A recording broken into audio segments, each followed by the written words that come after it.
एक बार एक ऋषि कथा कह रहे थे कि जिसमें कथा प्रारंभ करने से पहले उन्होंने कहा कि जितने भी सत्संग के अंदर गर्भिणी स्त्री है, यानी जिनके पेट में बच्चा है, वो उठकर चली जाए। ये कथा उनके लिए नहीं है। कथा उन्होंने फिर बाद में सुनाई कि एक ऋषि थे जो गर्भ में थे, और गर्भ में रहते रहते ही उनको आत्मबोध हो गया और उन्हें ये लगा कि मैं जन्म क्यों ले रहा हूँ, इस मर्त्य लोक में फिर से आ रहा हूँ, फिर से वही जीवन, सब कुछ वही, इसमें भोगने लायक कुछ नया नहीं है।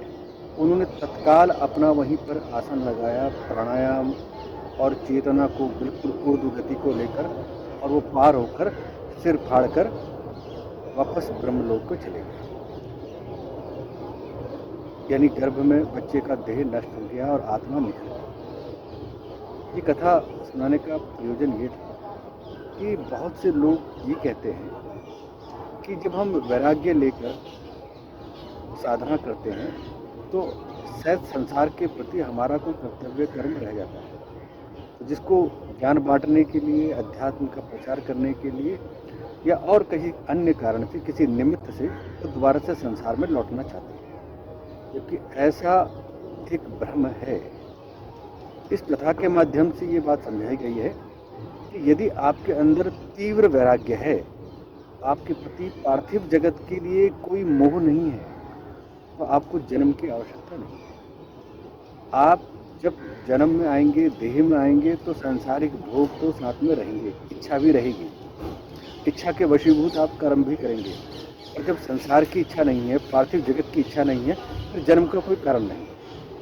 रही बात परोपकार की, तो देवता लोग भी तो परोपकार करते ही हैं, जिनके पास इस पार्थिव देह का कोई संबंध नहीं है, वो दैवी शरीर में है।